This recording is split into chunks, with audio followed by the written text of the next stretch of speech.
we're back on another edition of the Southern Ontario Dirt Show podcast. My name is Jonathon Howe. This is episode 92, brought to you by our friends at Van Sickle Pet Value in Lundy's Lane Pet Value. Don't forget that on top of stopping in to get your four-legged best friends, their favorite food, their favorite toys, and accessories that you need for your pet. You can also grab your race day tickets for Merrittville Speedway at Van Sickle Pet Value and Lundy's Lane Pet Value. Check them out, 420 Van Sickle Road in St. Catharines, or at the corner of Lundy's Lane and Kayla Road in Niagara Falls, both locations. Got those event tickets. Beat the box office, grab your tickets, and grab some food, grab some treats, grab some toys for your cat, your dog. Heck, they got stuff for rabbits, they got stuff for rodents, they got fish, whatever kind of pet you have. As one of my cats takes off behind me and does a little run around the room here. Either way, this is episode 92, brought to you, of course, by Lundy's Lane Pet Value and Van Sickle Pet Value. 92 last week. I'm pretty sure I missed it. So episode 91 could have also, I know I used them for the week previous, but you can use my old pal Travis Cunningham for episode 91. 92, I have not been able to find anybody current using the 92, but I keep feeling like I'm envisioning a 92 car, and it's driving me nuts that I can't figure out who it is. Yeah, I don't know which car it is that's not coming to me, but there is a 92 that I'm thinking of. Maybe you know the 92 that I'm thinking of, and if that is the case, make sure you let me know in the comments section what drivers, past, current, present in the dirt world have used 92. And maybe one of them is the name I'm thinking of or car I'm picturing in my head, but I just can't put it together right now. I haven't been able to figure it out. Anyways, let's launch right into another very casual race report for this week for the Southern Ontario Dirt Show podcast. We'll start with Ohsweken Speedway. They've got a big week, big day. This podcast dropping a day early for a good reason. We'll get into that coming up after the race report. But let's flash back to last Friday's action, July 5th. Cool Kids Core Pack merchandising 360 sprint cars. And it was all Dylan Westbrook back to his winning ways. Tracked down Corey Turner, who started up on the front row alongside Eric Gledhill. Stretched out to lead as large as 8 seconds over second place and third place Corey Turner, Ryan Turner. Pretty impressive drive ultimately for Dylan Westbrook as he picks up yet another win. And over in the Strickland's crate sprints, it was Brent Bigelow piloting that 71 crate sprint car that we saw Mike Bowman have so much success with last year. This season, he is now really starting to round into form. Brent Bigelow is really starting to come together with his program, and he's got something special going on. He led all 20 laps in this one, got a second career sprint crate win. Just overall a really good run. Brett Strafford also has turned up the wick over the summertime here. If he finished second, Ryan Fraser was third, Johnny Miller fourth, and Sheldon Benner, the pole center, ended up in fifth in that one. Over in the Middleport Mechanical Thunder Stocks, it was Dave Bailey taking advantage of a restart, picking up some spots in the few laps after that and taking the lead. It was a 5-lap dash due to a late race caution, and Bailey held them all off to pick up his win, 40th at Ohsweken in his Thunderstock career. Really impressive stuff to get that one on the podium with him. Kyle Wirt and Ryan Beagle, the big dog, up there with Dave Bailey. And in the mini stocks, it was Jeremy Cooper picking up the win over Alex Riley as they swapped the lead multiple times in the closing laps there. Riley got another solid podium finish, finishing in second, picking up some points as he's trying to chase that track championship.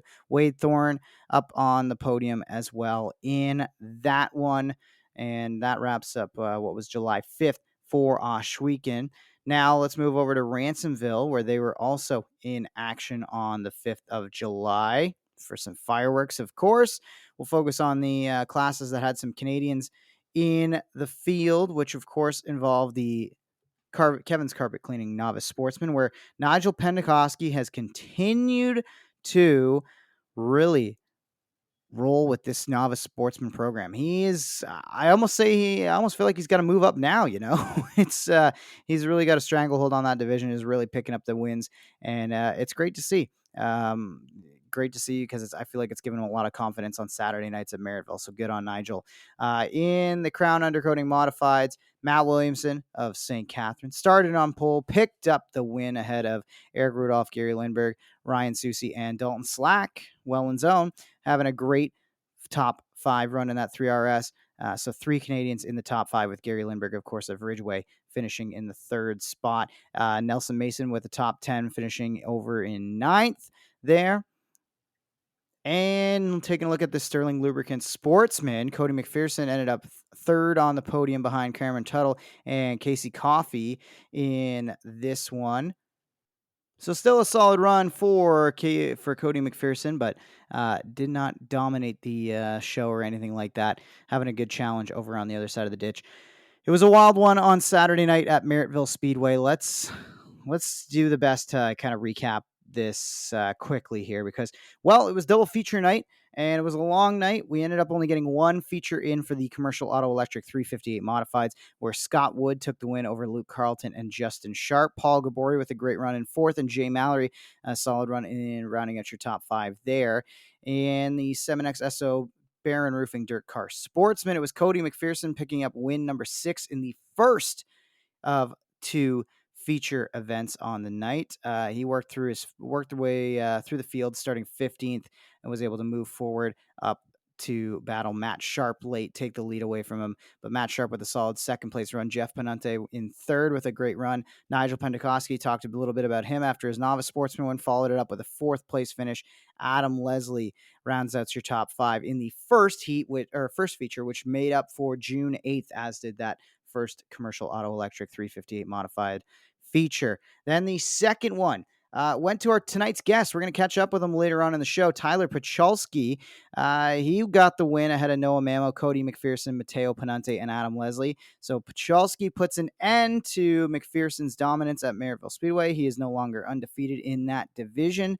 But it was a good run from Tyler. We talk a little bit about that more later on in the show. Now moving down to the Hoosier Stocks, Jason Fontaine picked up the win for what would be the June 8th feature ahead of Rob Murray, Dave Bailey, Pete Reed, and Mark Fawcett. Great race. Once again, the Hoosier Stocks it's like you can't miss them.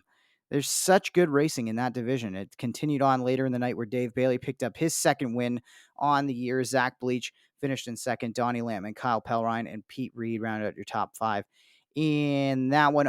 Now having a look over at the Rona Deutsch Mod Lights, the June 8th feature went to Josh Slider, making it win number 3 on the year for Slider. Cohen Corbett came home in 2nd. Jamie Gilbert finished 3rd. Tyler Winger, Brent Bigelow round out your top 5 in that one. Gilbert ended up going for a wild ride later on in the night as multiple cars flipped in what was a qualifying race. Dan Curving on the other call that went airborne and up and over in the Rona Deutsch Mod Lights qualifying race. The second of 2 features on the night won by Ryan Anderson, who picked up not only his 2nd career win, but 2nd win on the season for the youngster there ahead of Josh Slider, Brent Bigelow, RJ Pitts, Cohen Corbett. They were all right there, chasing Anderson right to the line. Rona Deutsch Mod Lights, they have really come around to put on some fantastic racing at Merrittville Speedway this season. And the Vancicle Pet Value PV on the Lane 4 cylinders. They were making up May 18th's feature, which Randy Alway picked up the win ahead of Ray Sorrenzia, John Lubeck, Alex Riley, and Ken Hare.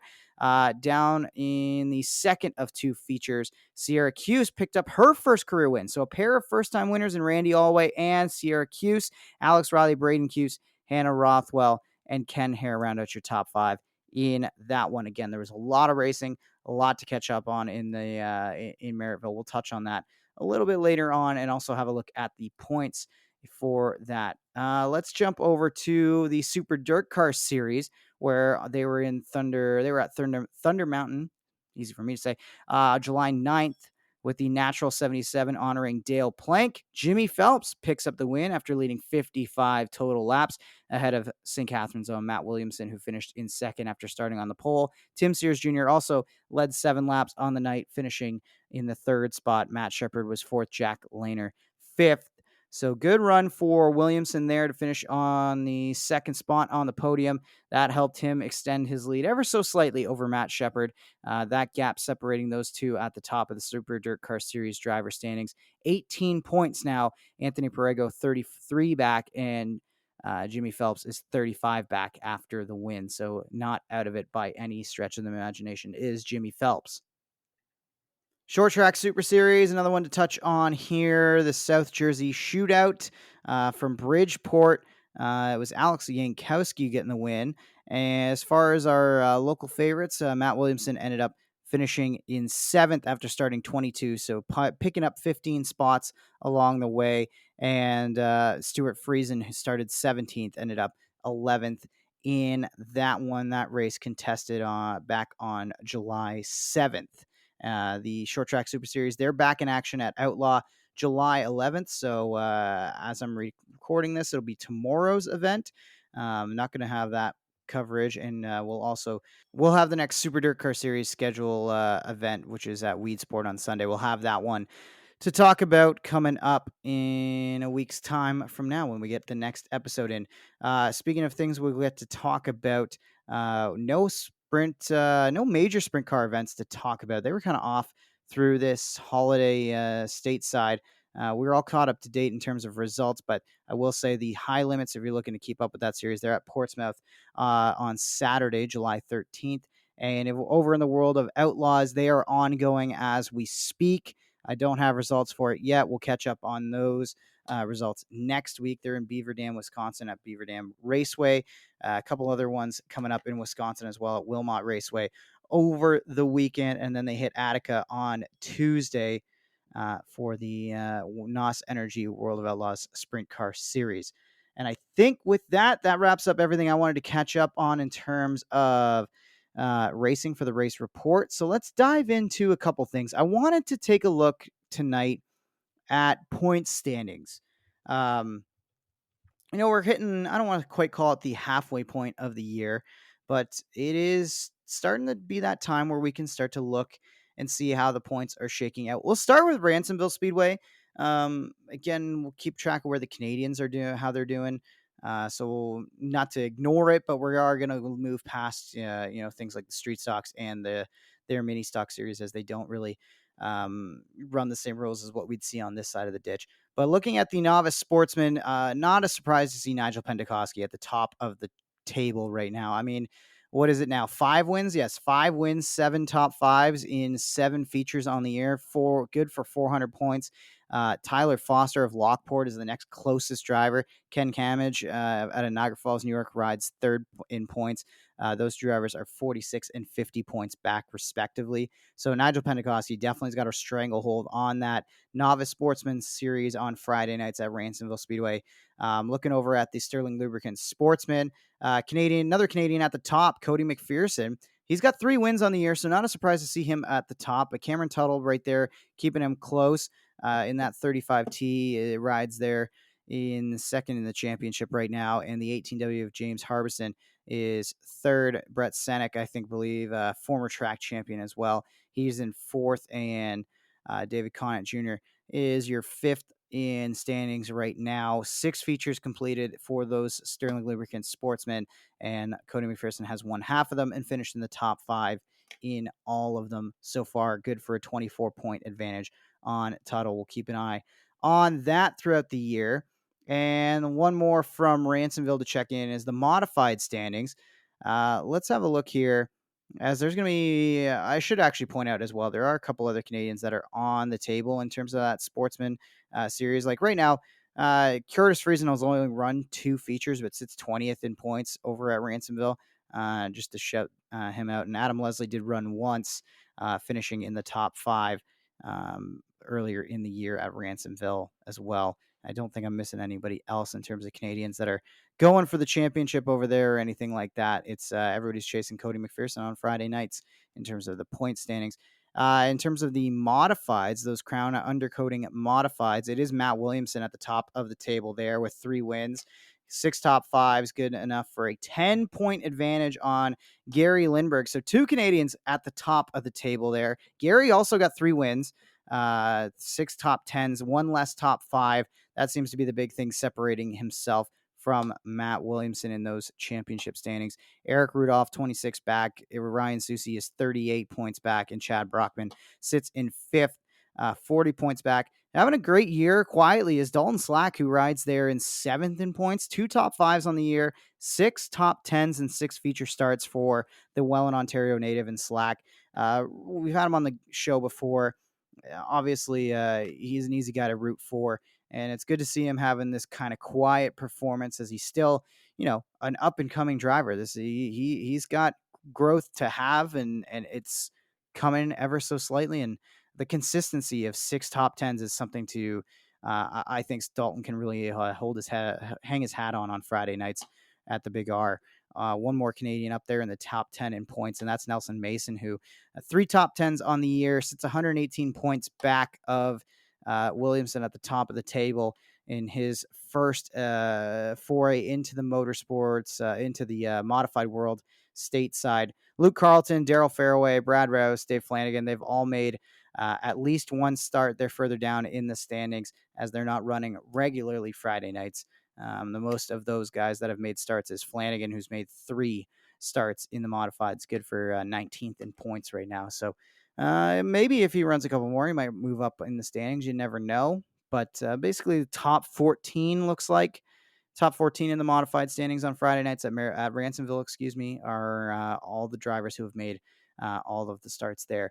Let's switch gears to the Merrittville standings because I kind of, being the fact that I'm announcing there, I'm much more aware of these points battles, and they're a lot of fun. We'll start with the 358 modifieds. The commercial auto electric 358 modified looks like this. Freddie Carlton at the top of the table, being pursued by Chad Brockman for that track championship. Gary Lindbergh is third in points. Pete Bicknell fourth. James Friesen up there in fifth at this time. Brockman is 18 back. Lindbergh is 20. Bicknell 34 and Friesen 52. 52 feels like a lot of points for Friesen to try to make up, but it is early, and we're, I guess just past the halfway point in the season, kind of give or take, depending on how many more rainouts we get and all that sort of stuff. But Friesen, I think, is going to need a little bit of success to move up through the table. I also think Pete Bicknell is going to need a little bit of help too. I mean, 5 top fives on the year, 7 top tens, and 9 features. That's pretty consistent numbers. Nobody's got more top tens than James Friesen, actually, who's finished in the top 10, 8 of 9 features on the season. Really consistent stuff, but only 2 top fives. So Friesen hasn't been quite breaking into the top 5 in his first full modified season in a few years, at least here at Merrittville. I don't want to say Freddie's safe by any means because we've seen Chad go out and win 4 top fives on the year. Definitely looking strong, but I think the driver we all have to admittedly watch is Gary Lindbergh, who's got 6 top fives out of 9. If he finishes in the top 10, he's finishing in the top 5, which means he's, right there, and 50% of those top 5s are wins. He's got 3 wins on the year, more than anybody else at Merrittville in the modifieds. So it just feels like a little bit of bad luck, some of his own doing, some really not of his own doing as well. Like, yes, Gary went out and put a target on the back, but that doesn't mean that he should have been raced the way he has been in some of the races that have gone down this year. So I think Gary's got the power, the skill, and the team, I think, to go up there and run down Freddie, Like, I just think it's going to come down to Gary and Fred. I don't know if I've seen enough from Chad. I also don't want to say I'm not counting Chad out by any stretch of the imagination, but I also know that Chad has some obligations work-wise and family-wise and stuff like that can potentially see him miss some nights at Merrittville going forward. At least that's what I've heard from some people that are close with Chad. I don't 100% know if maybe some of those obligations have been eased thanks to rainouts and other things that have happened. So I'm not willing to count out Chad, but I really think the driver that everybody needs to watch in terms of who can go out there and take the championship away from Freddie Carlton is Gary Lindbergh. But Freddie at the top of the table, I think, deserves a lot of credit. I had this conversation with Travis Cunningham actually at work the other day, and he was talking about Freddie, and he was talking about the fact that this car, like the sail panel car with the Wagner motors, the W16s, it suits the way Freddie drives.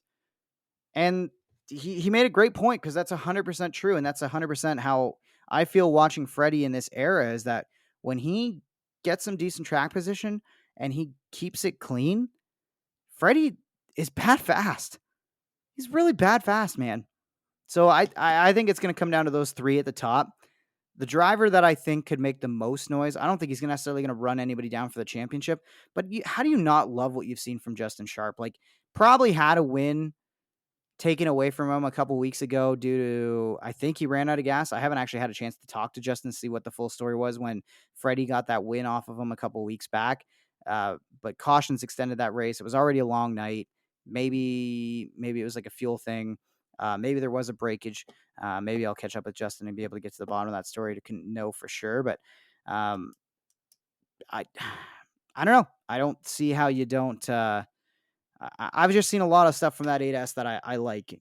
And Brad Rouse sits there quietly in 7th with 6 top 10s. Like, Brad's another one that I don't be surprised if he gets a win by the end of the year. And a win could easily move him up the standings pretty quickly. I mean, he's only 4 points back of Sharp. He's only 14 points back of James Friesen in the 5th spot. So a win could definitely shake things up from any of these guys towards the back half of the top 10. Mallory, another one who's had some pretty good consistency this year, 6 top 10s in the 8 features that he's made a start in. So that's the way the modifieds are shaking it right now. Let's move on. I mean, there's not a ton to talk about in terms of the sportsman, because Cody McPherson does have a pretty good stranglehold on it. 6 wins, 7 top 5s in 7 feature events. He's 60 points up on Adam Leslie. Like, I'm not going to sit here and say it's over by any stretch of the imagination, because what happens if Leslie gets hot? And Leslie could get hot. Like, Adam Leslie definitely has been the second most consistent driver in the sportsman division this year. Which, talk about parity. It feels like every week we're talking about somebody new up there challenging Cody McPherson. We've seen Matt Sharp up there having some great runs. We've seen Curtis Friesen have some great runs, who's currently sitting in the 5th spot in points with 3 top 5s, 5 top 10s in 7 starts. But Leslie is the only other driver at 7 top 10s this year, and 6 of those were top 5 finishes. So he hasn't got in the win column yet, but watch Leslie in that division. Taylor Van and having quietly a great run in points as well, sitting in 3rd, but he is 110 points back of Cody McPherson. So 50 points back of Leslie for 2nd. So, but there's a lot of parity, a lot of young drivers in this division. We talked to Tyler Puchalski. He's the first guy not named Cody McPherson to win a sportsman event this year at Merrittville. He's 7th in standings. 4 top 10s and 7 finishes and 7 features. One of those a top 5, which was the win on Saturday night. Mitch Dumont there in 6th as well. Noah Mamo having another quiet, consistent season as well too. It's hard to make a lot of noise when you've got somebody as dominant as Cody McPherson's been in that division, but I think the parity from about 4th on back in the standings, even really 3rd on back, because Mamo is only 1 point back of Van der Zanden right now, and then it's 7 points back to Friesen from Mamo, another 5 points back to Mitch Dumont, 3 points back to Tyler. Like, from about 3rd on back, there's definitely a log jam and lots of jockeying for position that's going to happen over the last half of the year at Merrittville in the sportsman. Let's move on to the Hoosier Stocks here, looking at the standings. Mark Fawcett actually atop of the table by 10 points on Dave Bailey. And that's, again, a model of consistency. He's got 3 wins on the year, more than anybody else. Bailey's only got 1. I'm pretty sure it was picked up his 2nd win, though. I'm looking to see. Yeah, these standings actually haven't been updated yet for the Hoosier Stocks. So Dave Bailey still got to get credited with a win here. I think these point standings are actually going to get shaken up, at least in the Hoosier Stocks. This is before the weekend, this table that I'm looking at right now. It looks like what they've done actually is put all of the makeup features. Those have all counted for wins, but this week's features have not gone into the points table yet. So there must be some point situations they're looking at there in those features.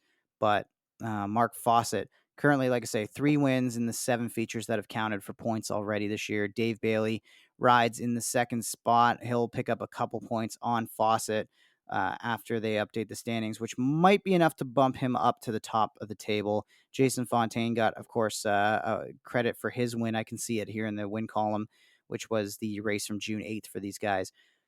So Jason Fontaine sits third in standings before the final features this past weekend. Kyle Pellrine and Rob Murray, your top 5 in points. Pete Reed coming on strong late. Like, he had a bit of a slower start to the year. I would say watch for him to pick up some more spots and more points on these guys throughout the year. But Fawcett, Bailey, like, I don't have a read on this Hoosier stock standing. Like, I am willing to put, like, the points differences are a little bit sharper back to Kyle Pellrine and Rob Murray, but between Fawcett, Bailey, Fontaine, Pellrine, Murray, and Reed, I'll throw Reed in there as well. I think that those 6 drivers are going to be fighting it out for the championship when it's all said and done. I think Fawcett's probably got the biggest target on his back with the 3 wins. Could have been 4, really. I think he lost another, if I'm not mistaken, he did lose another heartbreaker at the line a couple of weeks back. So those Hoosier stock standings not up to date as of the July 6th event yet. So I'm watching for that. Rondoage mod lights are up to date. Let's jump into this one. Josh Slider with 3 wins sits atop the table by 28 points over Brent Bigelow. Brent, I feel like I'm just so used to Brent dominating the year that I'm not necessarily giving him the credit he probably deserves. Like, he's got 8 top 10 finishes, 7 of which are top 5s, and he's got a win on the year. He's 28 points back of Josh Slider. So, I don't know. Like, it's just one of those quiet, very similar year to Dave Bailey, for example. Bailey's had a quiet year too, but suddenly Bailey's, picked up a couple feature wins. Everything's looking pretty strong for that 49 ride. Josh Slider, he's got 3 wins on the year, 8 top 5s and 8 starts. I mean, just a model of consistency. He's back to, he's definitely found some mojo. From there, Tyler Winger, third in points. Ryan Anderson, though, creeping up the table. 2 wins on the year, 7 top 10s and 8 starts. RJ Pitts sits in 5th. And Cohen Corbett, the other first-time winner that we had in the Rona Deutsch Mod Lights a couple weeks back, he's 6th in points. So Cohen's not far off of moving into the top 5. He's got to make up a little bit of ground. Looks like 40-ish points, give or take. Looking basic math, rough math, 46, if my math is correct there. No, it's 36, sorry. Trying to do math on the fly, and it's not working the best for me right now. But, like I said, Corbett, don't be surprised if he starts kind of wheeling his way into that top 5 the way he's been running. But a lot of consistency from the front runners. Like I say, 8 top 10s between Slider and Bigelow. If Brent turns it on here and he quickly picks up a couple of features, I think like the duel between Slider and Bigelow down to the end for the championship would be a lot of fun. A lot of fun for the Rona Deutsch Mod Lights. And in the mini stocks, again, I've been watching Merrittville the most this year, so we're going to focus up on them the most, and I can kind of talk and dive into what I'm seeing from these divisions. They are up to date, of course, up to July 6th with their points. I'm looking at it right now. MerrittvilleSpeedway.com if you're curious to see these standings. Kenny Hare at the top by 2 points over Alex Riley.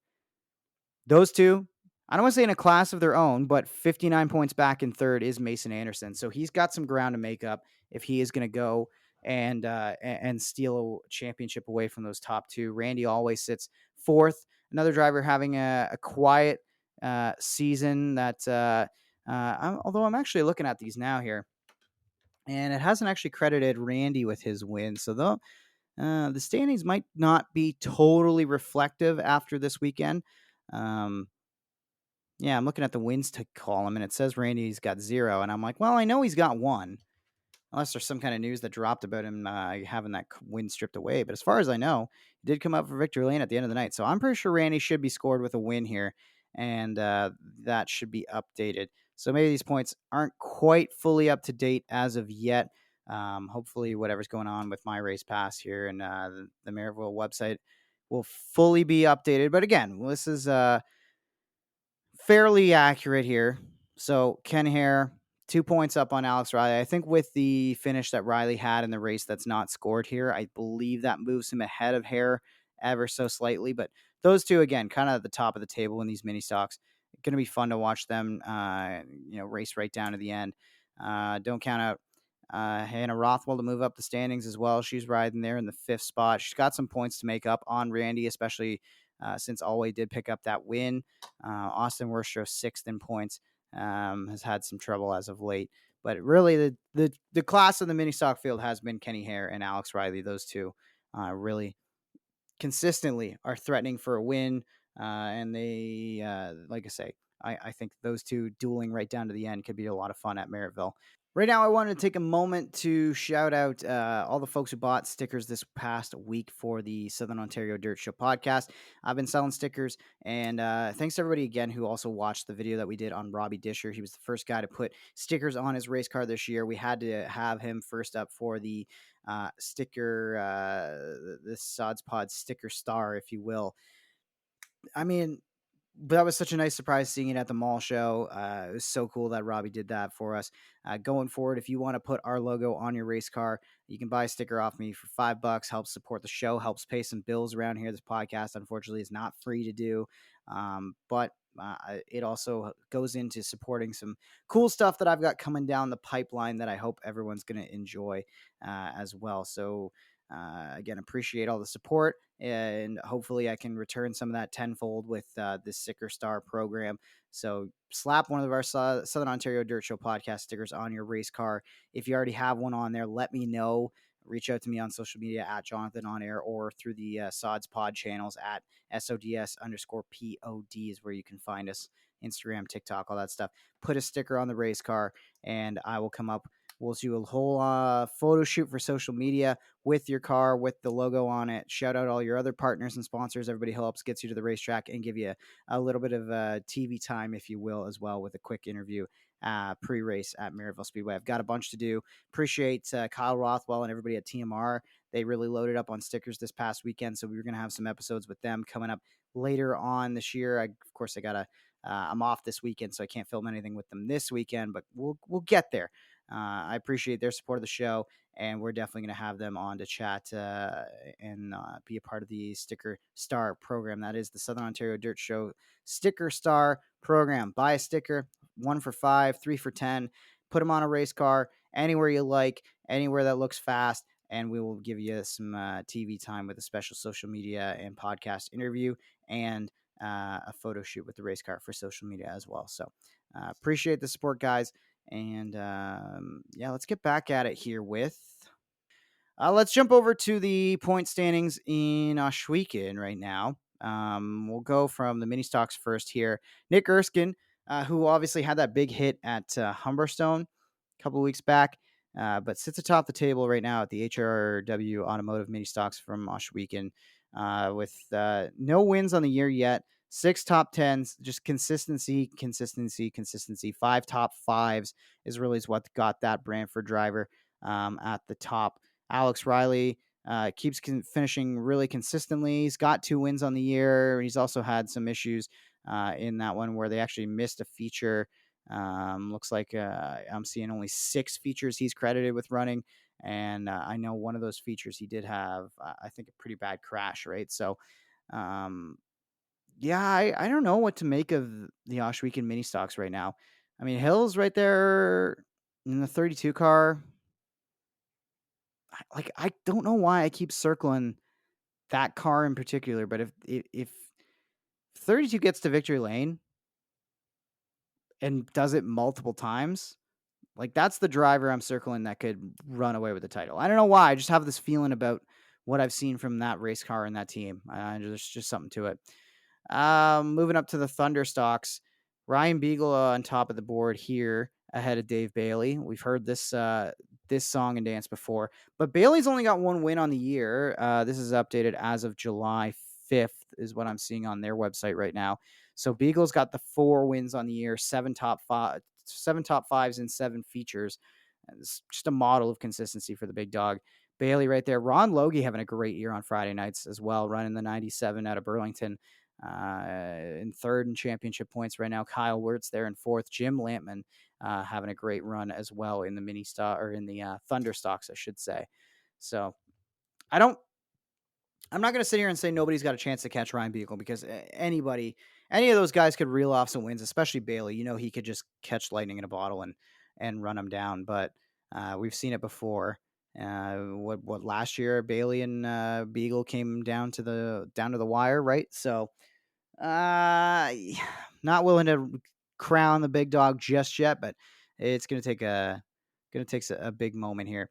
The crate sprints, very interesting at the top of the table. Jesse Costa is only 6 points back of Brett Stratford right now. Lance Erskine rides there in the third spot. Steve Murdoch fourth, and Ashton Van Every your top 5 in points right now. Brent Bigelow, I think, fair to say, I guess, had maybe a slower start to the season in terms of consistency.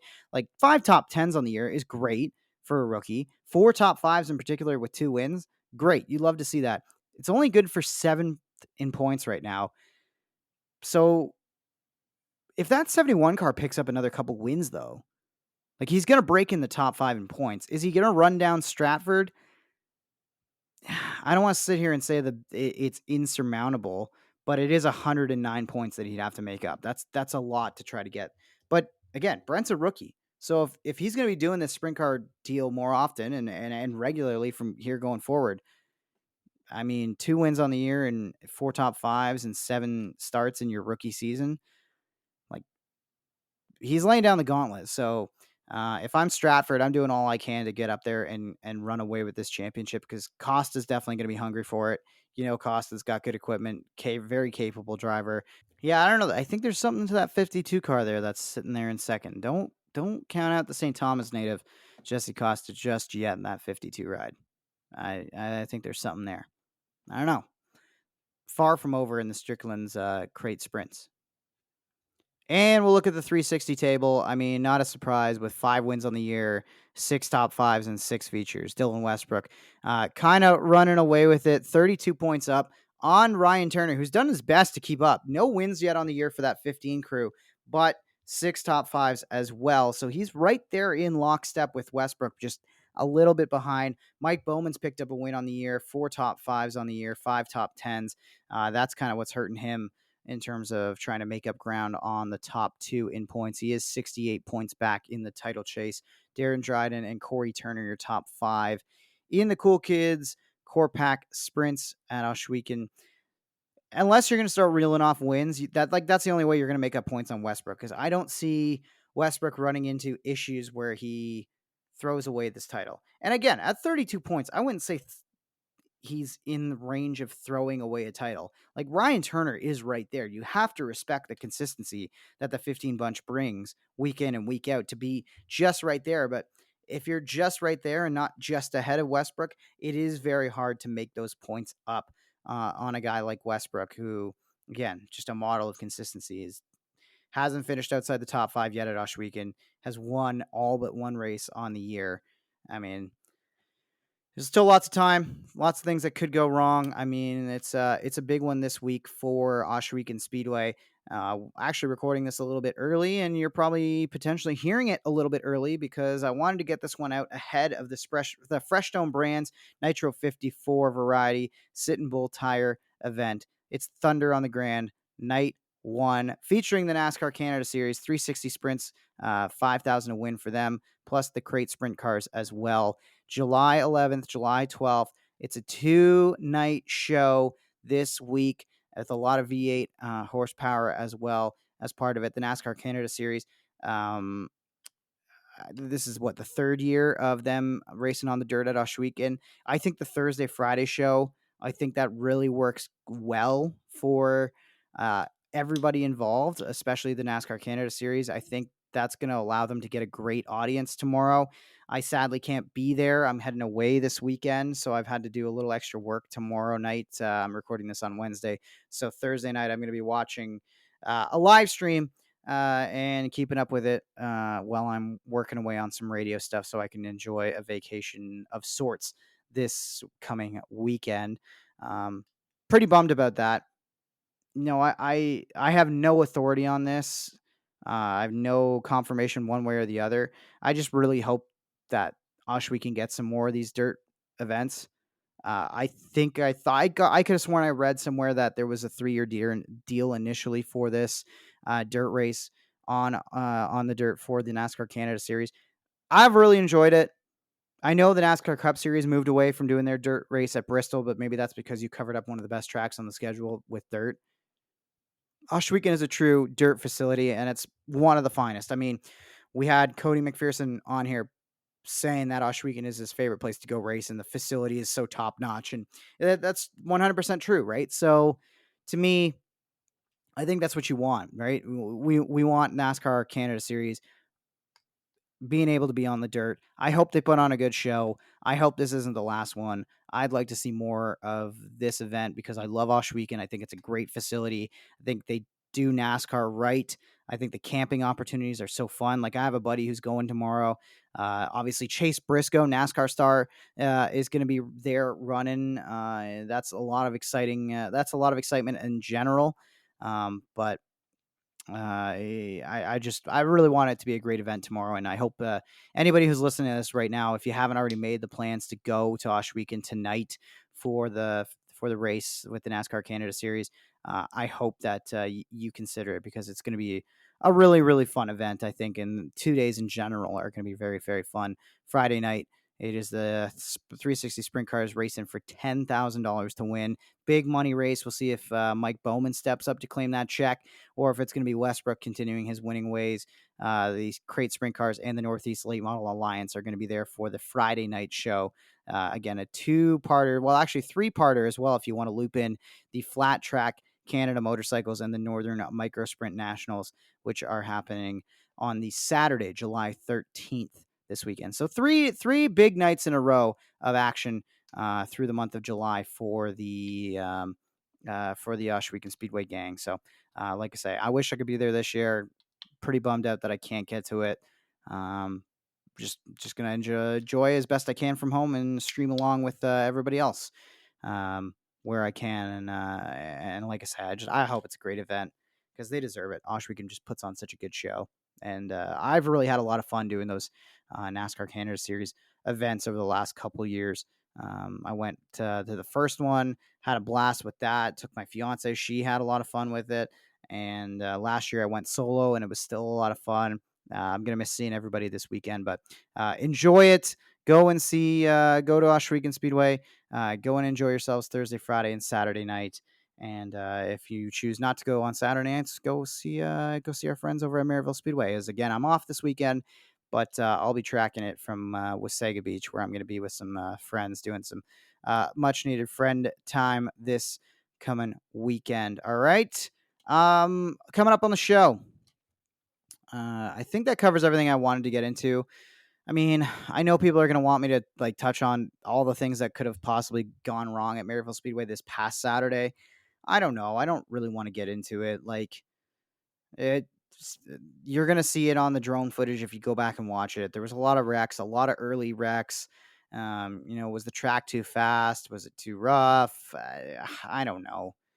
I just, I think in general, the thing I haven't seen enough of this year at Merrittville Speedway, and this is a general thing for all divisions, and it's a general thing for all classes.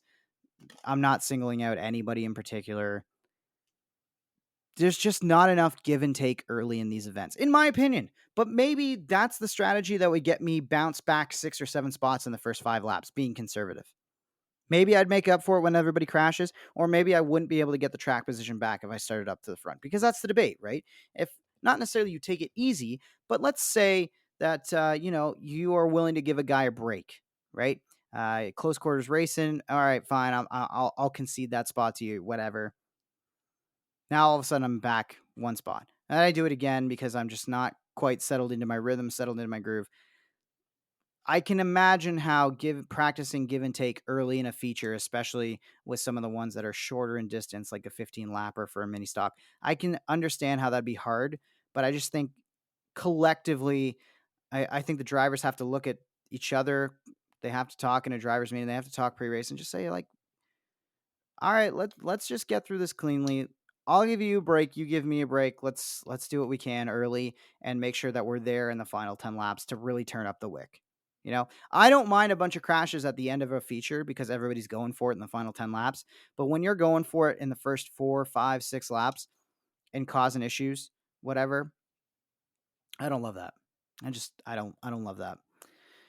A lot of stuff's getting torn up, and I think it's a lot of cases avoidable. But again, that's why I'm up on a microphone and not behind the wheel of anything and not making any key decisions at the racetrack, right? That's just what I'm seeing. So maybe you disagree. You can let me know. The Southern Ontario Dirt Show podcast. You can reach out to us via social media at SODS_POD. You can reach out via email as well, Southern Ontario Dirt Show at gmail.com. That's our email. Consider sending us an email with comments, complaints, concerns, whatever it might be. The email address is there, and I'm happy to answer it and happy to take your questions, your comments, your concerns there and talk about them because, um, you know, I like hearing what fans have to say. It's the best part of when I'm wandering through the grandstands is when I have a chance to actually stop and talk to anybody about the things that they're seeing.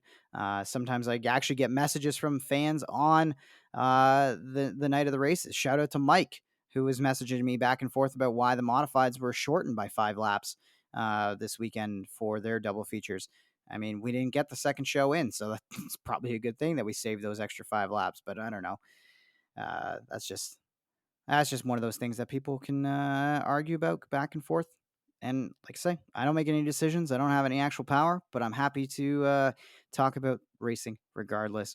And I'm happy to talk to my pal, Tyler Puchalski. I mean, it's going to be fun to watch the rest of the year with that program with him and Adam Leslie teamed up this year. A lot of help from Brad Rouse on that one as well. And you can see what's going on with that second car. It's a good car. Tyler Puchalski is doing a great job with it, developing it into a consistent top 5 piece. We talked to him about breaking through for his first career win after some up and down years, some part-time years at that. It was great to chat with my buddy, the Hot Tamale. We'll get the story behind that nickname as well. Tyler Puchalski is my guest on the Southern Ontario Dirt Show podcast. Folks from Vansicle Pet Value and PV on the Lane aren't just fans of your favorite four-legged friends, they are race fans too. That's why Jeff and Rhonda Riley, as well as their staff, have teamed up with Merrittville Speedway to make your race day experience more convenient. Race fans can now pick up tickets for race nights while grabbing the highest quality food, treats, toys, and accessories for their pets from the St. Catharines and Niagara Falls locations. Beat the box office and the crowds. Their support of local racing doesn't just stop with you, the race fan. Catch the Vansicle Pet Value PV on the Lane 4 cylinders racing at Merrittville Speedway throughout the 2024 season. Check out Vansicle Pet Value across from Best Buy and Walmart on 4th Avenue in St. Catharines and PV on the Lane at the corner of Kayla Road and Lundy's Lane, Highway 20. All right, and joining me now on the show, big winner this past week and a good pal of mine, Tyler Puchalski. Welcome to the Southern Ontario Dirt Show podcast, buddy. Hey, bud, how are you? Thanks for having me. I'm good, dude. I'm good. I'm glad to chat with you after what was a really special night on Saturday night at Merrittville Speedway, where you broke through for that first win, and that's first win overall, right? It's not just first win at Merrittville. Correct. Yeah, that is my first career win. First career win of the sportsman, and well deserved too, because you're kind of one of those guys who's put a lot of work in. Let's start from the very beginning, because even though we've had a chance to hang out, played ball hockey and stuff together, I don't think I know the full Tyler Puchalski story. So how did you get the racing bug? Where did you get into racing? Yeah. So when I was younger, I think around 16, my stepfather, Jeff Armstrong, was racing sportsman at the time. He got a second car. I started driving it, I think 6 times that year. I can't remember what year that was. That was a long time ago now. But I drove it 6 times that first year, and then that started full time that next year. So I think this is around my 12th this year of running races, part time the last couple of years with just the way it's been. And then back to full time this year, thanks to Adam and Brad, and having a blast with it.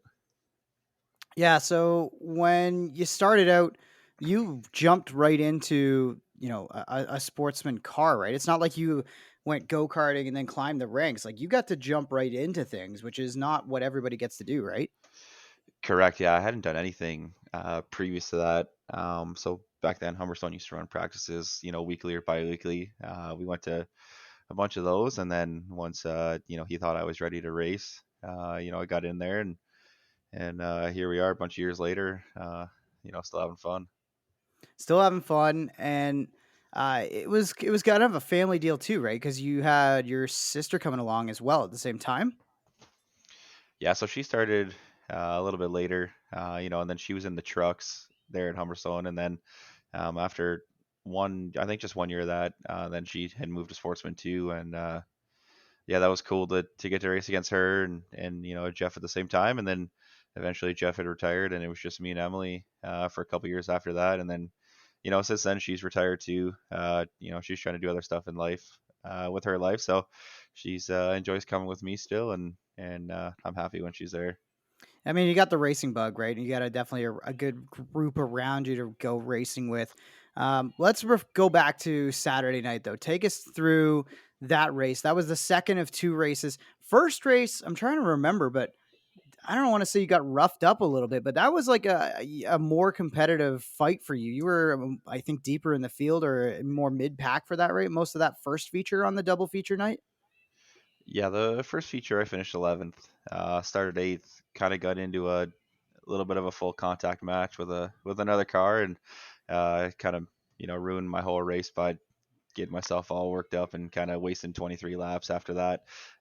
So in between races, calm myself down, and we worked on the car a little bit, got it obviously better, and uh, the second feature definitely went better for us. Second feature went really, really well for you.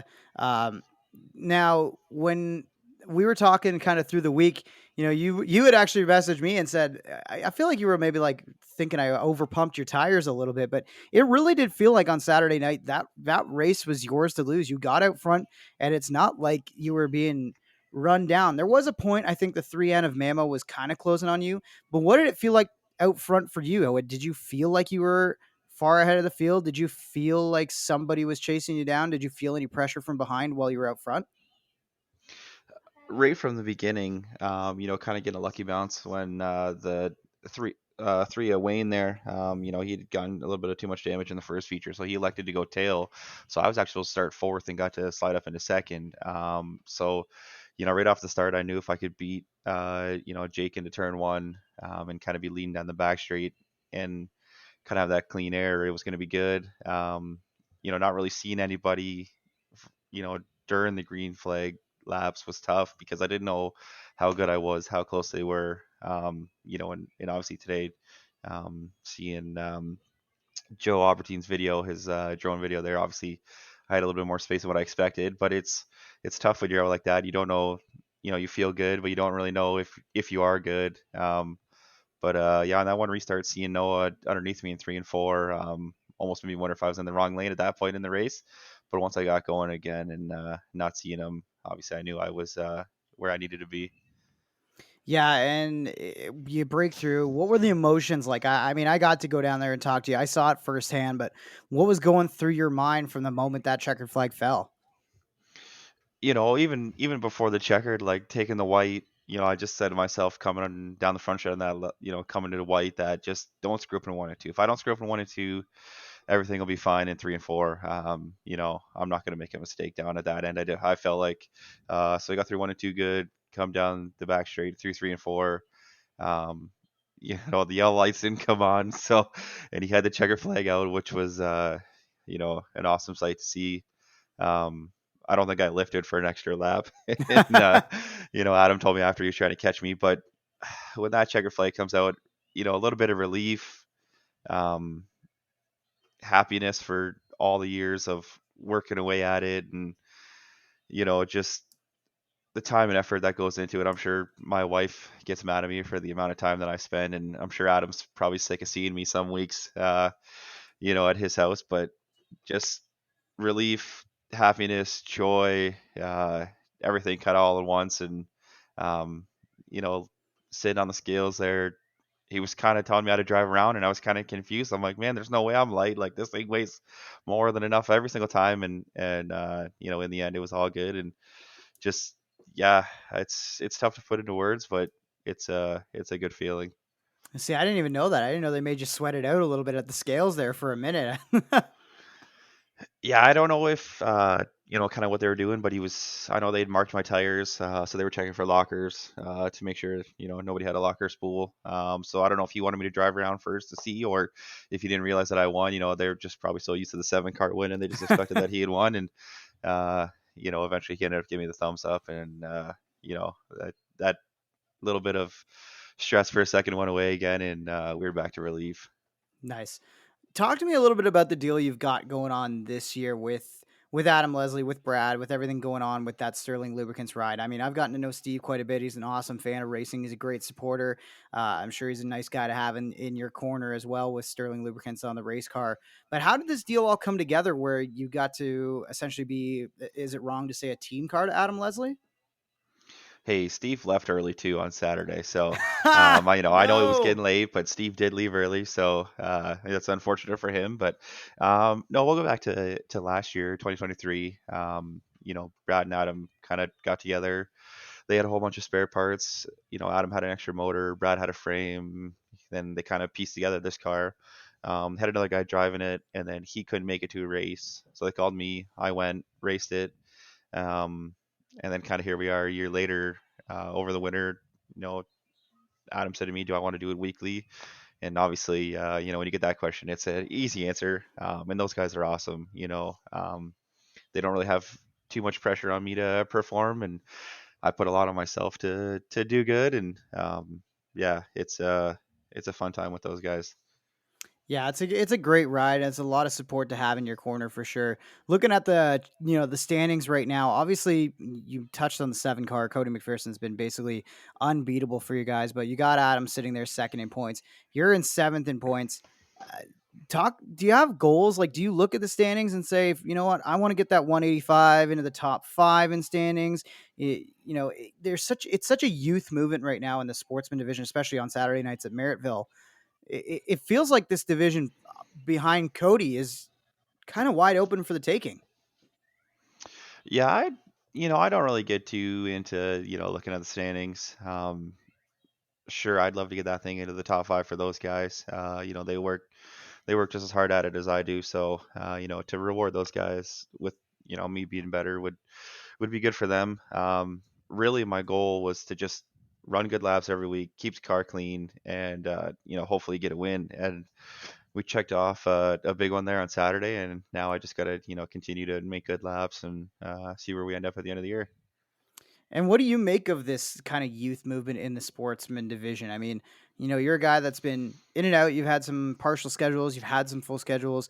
There's a lot of new faces, a lot of new drivers, new teams that are popping up on Saturday nights and around really the sport in general. What do you make of the class that you're racing against and the sportsman division as it stands right now, at least on Saturday nights? Man, Saturday nights is tough. Jake taking over for Chad, and he's been doing a great job. You look at Saturday night there, he rode around in second for a long time, and then just on that one restart, it almost looked like he got just kind of not really bounced around, but just the bottom slowed down enough finally where he was kind of in the wrong lane, and but he's doing a great job. You look at Mateo, who started racing full time, and Greg kind of retired, and now he did a great job on Saturday. I think he had two top fives on Saturday. Wayne Swinson and Nigel have also been doing great things this year. I know Nigel took a little damage in the second feature there on Saturday, but they've been great. So it gets you going. Obviously, we're all still chasing that 7 car weekly, and he makes it tough on everybody. And I'd be lying to you if I said it wasn't a little intimidating there when I saw him get on the board on Saturday. You see him get on there, and you just wonder how fast he's coming. Luckily, it wasn't as fast as he normally is for me, but yeah, we're getting better every week, and hopefully, we can kind of maybe get on par a little bit more with the 7 car and kind of be one of those more feared cars. Adam's right there knocking on the door too. We just got to get him a little better, and maybe we can get him in victory lane too. When you say a little bit better, like what does that mean? I know that I trust your knowledge. You're a guy who's working at Bicknell. You know your race car parts. You've been working on your race cars. What?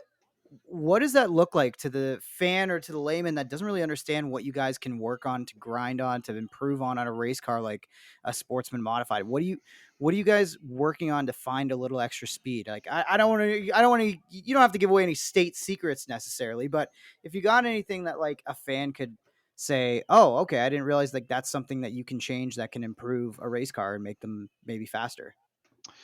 I think a lot of it is just comes down to a lot of general stuff.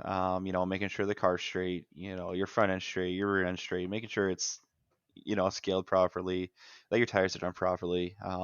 Making sure your sipes are good, deep enough, and everything's ground properly, and you don't want to have the front end tight so you can't steer it, and just stuff like that. Making sure that everything's good so that when you get out there, the element of the car falling apart and having issues is really taken out of the equation, and it kind of just comes down to you driving it and not making mistakes and put together 25 good laps. And if you do that, fortunately, you can end up on the front straight at the end of the night.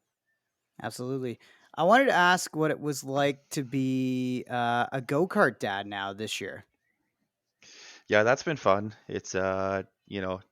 It's frustrating at times because you see she does such good stuff, for half the race, and then the other half of the race, she's kind of just looking off into the clouds, and like Tuesday night, this past Tuesday, last night, she drove to the lead, and then I don't know, for whatever reason she decided to slow down and ended up finishing second, and it's just it's a lot of fun. That's almost more work than than Saturday nights, but it's fun. It's a little frustrating, and I understand she's 5, and we're learning together every single time we go to the track, and I'm just having a blast with that. That's awesome. That's like one of the great things about this sport is how you can just really make it a family affair. I mean, that's kind of how your career got going as a family affair, and now it's you're passing it on to the next generation, which is really awesome to see.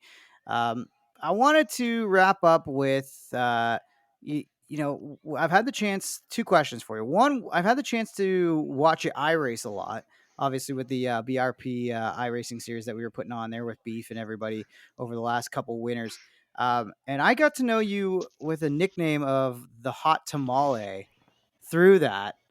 So where's the heat come from here? Where's that coming from? Although today it doesn't look as red as it used to. I was born with pretty red hair. It has darkened up in my elder years. But every once in a while, that red hair still comes out. And anytime we get on the sheet ice or the ball hockey rink, the red hair definitely comes out. So I think I'll probably carry that with me for the rest of my life. And unfortunately, I guess fortunately for myself, I don't race that way. Some days Brad would really like to see me be a little more aggressive, but I'm just not into tearing stuff up and my own stuff and other people's stuff, because at the end of the day, that costs money and time, and that's not a whole lot of fun when you're having to rebuild a race car every week. You don't get to really make it better. So I try to avoid that. But yeah, it just that'll follow me around for the rest of my life probably. Well, I would say it's not necessarily a bad thing to have a little bit of spice that way and have that competitive fire, buddy. Yeah, I wouldn't be shying away from it too much, but that is a responsible take as well. The fact that you don't want to go and tear stuff up. I mean, you're a guy who's seen the bills before and you've had to make the repairs, so you know what everything goes into a junked race car. So I think that's a good stance to have, at least for the racing world. Yeah, it that makes for a long week when you're tearing stuff up, and we don't want to be doing that. So we like to keep her straight and all 4 wheels on her at the end of the night, and that's usually a good night.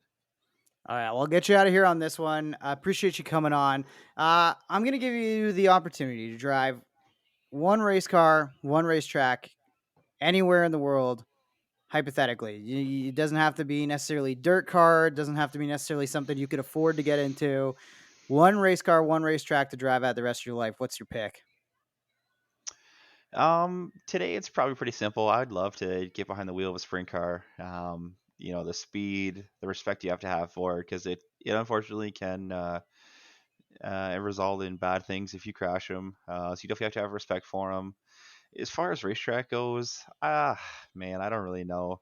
Um, there's not really one that I'm too bent up on that I got to go to. Um, you know, I'm just, obviously I'd like to try them all, but unfortunately, what we drive doesn't really go too far. But I think probably a place like Volusia, I'd like to try. Big, fast, kind of always on. Got to be on your game there. It's fast. Sometimes it's hard to pass, but when it's not hard to pass, it puts on some good racing. Nice, good pick. Okay, I forgot. There was one question I have to get in quick too. Your car this year painted up very reminiscent of Jeff Gordon's kind of like 2001 championship style car. Was that your call with the neon yellow numbers and the red and the blue, or where did that design come from? No, so that was straight. Brad and Adam, did that. I think with Bobo, the three of them kind of came up with what they wanted to do. Now, if you actually look at mine and Adams, it's the exact same thing. Just Adams is gray on black, Mm-hmm. and obviously mine's the flow orange on blue.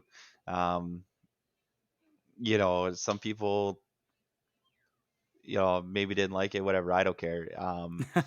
It looked good on Saturday night standing there with the flag at the end of the night. But no, I like it. It's bright. My kids can see it easy. They know where Dad is. So it's yeah, I enjoy it, and yeah, just thankful that I get the chance to do it. Absolutely, buddy. Well, I'm thankful that you took the time out to be on the podcast this week. Really appreciate it. Congrats again. Go get a couple more this year and go and enjoy some family time here as well. Yeah, thank you, bud. There he is, Tyler Puchalski on the Southern Ontario Dirt Show podcast. And the checkered is out on another episode of the Southern Ontario Dirt Show presented by Van Sickle Pet Value and Lundy's Lane Pet Value. Like what you hear? Rate, review, and subscribe wherever you get your podcasts. Connect with us on Facebook at Southern Ontario Dirt Show or find us on Instagram, Twitter, and TikTok at SODS_pod. Have a question for the show? Email us at southernontariodirtshow@gmail.com. Thanks for supporting local racing in Southern Ontario, and we'll see you at the track.